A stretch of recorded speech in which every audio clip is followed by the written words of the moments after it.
Nós buscamos a busca das coisas. Então o ser humano busca uma busca. Ele busca um propósito. Ele busca uma missão.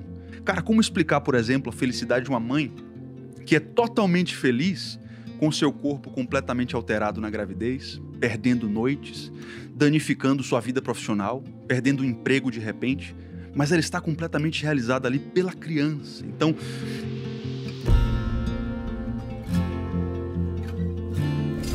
que tipo de embasamento você vai usar para responder as suas perguntas? Você falou um pouco sobre sua opinião pessoal, mas você é um cara que tem fé, lê a Bíblia, é cristão.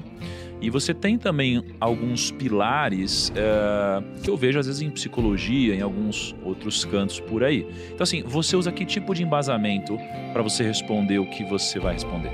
cara, para embasar as minhas teses, de fato eu uso filosofia, eu uso literatura, eu uso a psicologia e outras ciências. Mas a base principal de tudo que eu ensino é a palavra de Deus. Então eu sempre deixo isso muito claro e não escondo de ninguém que eu simplesmente não consigo falar de famílias sem falar da minha fé. Já começa do fato de que eu não acredito que a família e o casamento são instituições humanas. Eu não acredito que o casamento seja um fenômeno antropológico. Eu não acredito que o casamento tenha sido criado pelos homens. Eu acredito que ele foi criado por Deus. De maneira que é impossível você ter um casamento bem-sucedido sem Deus no negócio. Tem um autor que eu admiro muito chamado Fulton Sheen. Ele escreveu um livro chamado 3 para Casar. E ele ensina algo muito interessante nesse livro, que para um casamento dar certo, você precisa de 3 pessoas, não 2. Você precisa de um noivo, uma noiva e Deus. Se você não tiver essas 3 pessoas, você não tem um casamento sadio, um casamento saudável. Então eu uso esse embasamento naquilo que eu ensino. Eu deixo muito claro, cara, eu preciso de verdades absolutas para ensinar o que eu ensino.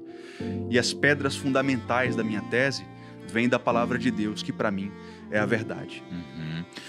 Cara, eu tava num evento ontem, tinha umas 1000 pessoas e eu tava palestrando e eu fiquei pensando durante 2 dias sobre o que eu ia falar.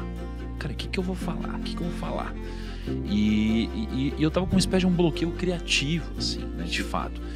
E aí eu falei, eu vou falar sobre um tema importante, é o tema do que eu acredito que faz alguém chegar onde a maioria das pessoas não vão chegar. Só que, qual é a resposta para essa pergunta? É muito difícil. Então, por que alguém consegue chegar aonde a maioria não vai? E eu comecei a refletir, né? E a minha conclusão foi que o que vai te fazer chegar onde a maioria não vai é você tomar decisões impopulares. Né? As decisões populares você geralmente tem o aceite de todos.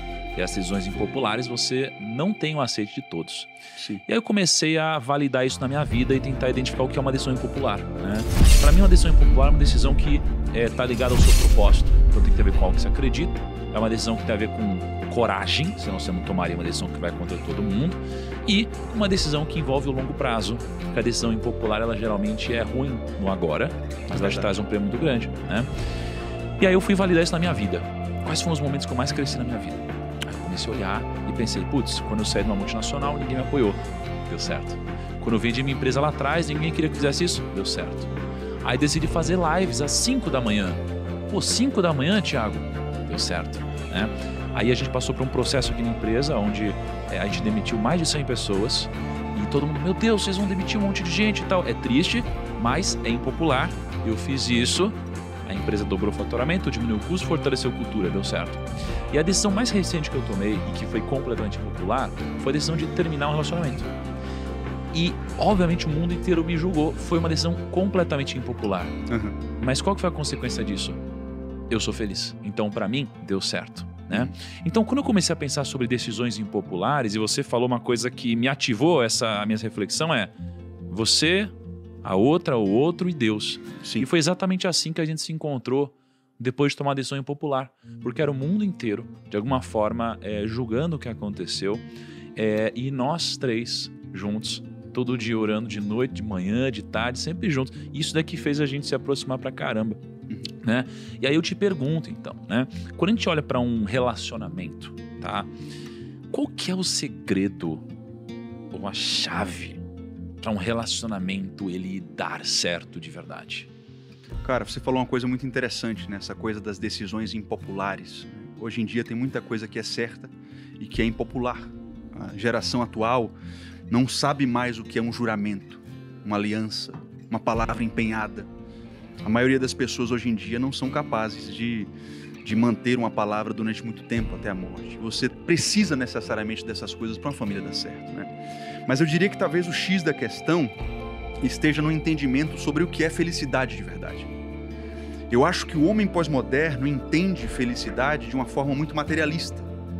Ele entende que vai ser feliz por conquistar isso, conquistar aquilo, por alcançar status, por alcançar fama. E quando você alcança essas coisas, você simplesmente descobre que elas não preenchem um vazio mais fundamental, que está mais profundo lá no seu coração. Você sabe muito bem do que eu estou falando, porque ninguém melhor para falar sobre sucesso financeiro do que você.